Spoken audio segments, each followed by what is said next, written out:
Welcome! This time I will guide you through how to use the features and functions about this ASUS Cerberus Arctic Edition.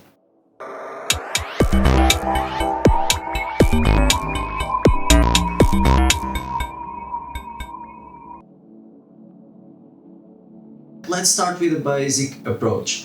If you are just a normal user, you don't need any of the macros and things that I'll talk about later. You just need to plug in your USB and you're good to go. You don't need any software or any CDs for that.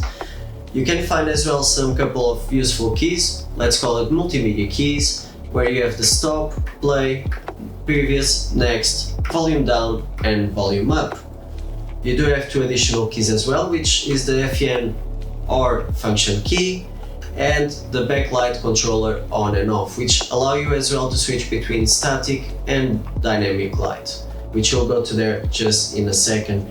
As for the FN key and the function key, will be used pretty much for every sort of combination or configuration you will be doing in this keyboard. So moving now to the profiles, there are two different profiles on this keyboard. As you can see, the first profile is preset by default and is actually named gaming profile. That means that you can do all sorts of configurations and using the macros, keystrokes between others. And if you do swap for a normal configuration, which you can do it by FN and caps lock, it shows you automatically a mint color. You cannot change the backlight color, you cannot change any sort of configuration. So if you by any chance are actually allowing somebody else to use your keyboard, they will not mess up with your pre-saved macros or with the color they actually managed to find it. So just we're putting this again in the gaming mode, which takes us now to the RGB configuration. There are 7 colors that comes default by factory. For that you press FN, 1 for red, 2 for orange, 3 for yellow, 4 for green, 5 for blue, 6 for lighter blue and the 7 for purple. This is, like I mentioned, the 7 colors that comes by factory. If you do press FN and 8, automatically will rotate between all these colors that I just mentioned. It doesn't stay in here, so because you already have the colors rotating between themselves, if you return then to the first color as red, just for a show, we can control the brightness of this in 4 different levels. So as for the brightness, just press FN page down for less brightness and page up for more brightness.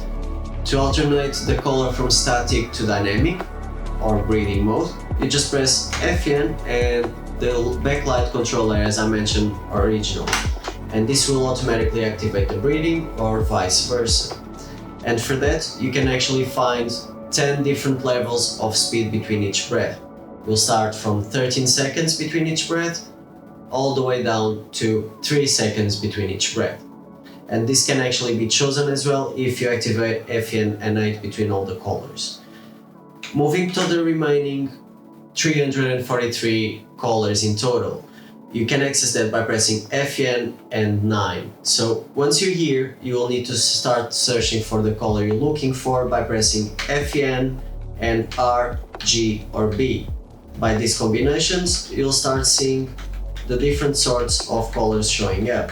Once you find it, you just leave it and you can put it on a static or in a rotating panel. I did realize that sometimes the brighter the color it is, your logo name will become pinkish instead of actually white or the same color of the rest of the backlight, but that majority is because of the back panel is all red. Rapid fire mode will tell the keyboard that you want to press one key or multiple keys more than one time when you're actually just pressing one.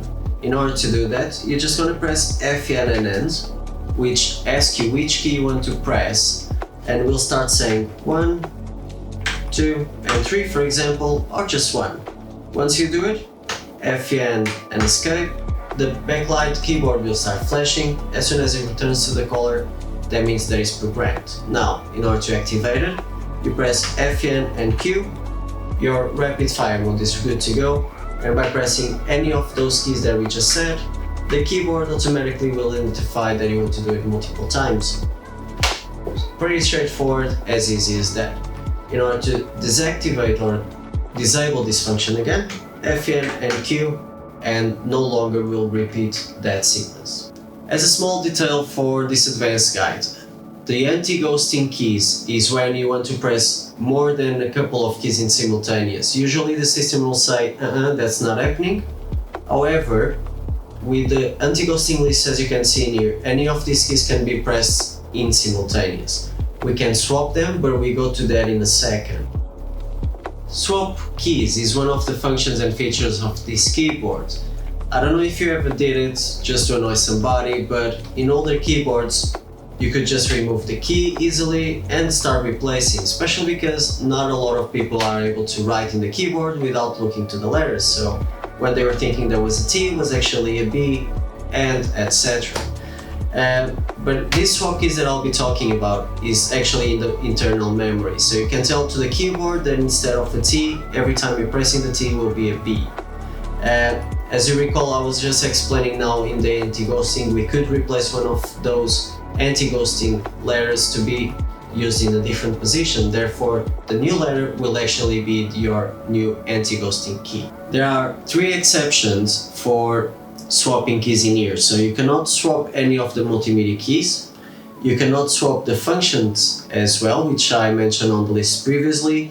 And you cannot change on any of the macros you will be creating or you already created. In order to swap the keys, you'll just need to press Fn and Home, and then you choose the letter that you want to replace and the letter you want to be replaced for. As soon as it's done, Fn and Escape, and that's it. It's configured as easy as that. If by any chance you just mess them around, you can always return by reconfiguring them or resetting the keyboard by default, which I'll tell you about in the end. I don't know how many of you already use it or you'll be interested too. Macros usually are used to put a couple of actions together. There will be a single command for action. Let's use, for example, that you want to copy, paste and print instead of using the mouse or using Ctrl+C, Ctrl+V or Ctrl+P. You can just press F1, F2 and F3, which is actually the range of the keys that can be programmable as the macro keys. F1 up to F12. To start programming, you'll need to press Fn and the insert letter, which will be when the light will be active. Now we'll say to the keyboard that F1 will be the key for copying, so Ctrl+C will be my copy key, and press Fn and Escape once you do it. The line will still be steady, that means that you can do more programming. So I'll say now F2 will be my Ctrl+V, which is for paste, and Fn Escape again to be ready for the third and last that I'm gonna do in this example, programming. So F3, I'll say that it's Ctrl+P to print and Fn Escape. There we go. So all the 3 keys are programmed now. The light's still steady, and I say I ended recording Fn and Escape again. The backlight will start flashing, and good. So F1, F2 and F3 are now programmed. So let's just do the test now. For example, by pressing F1, it knows that it needs to copy.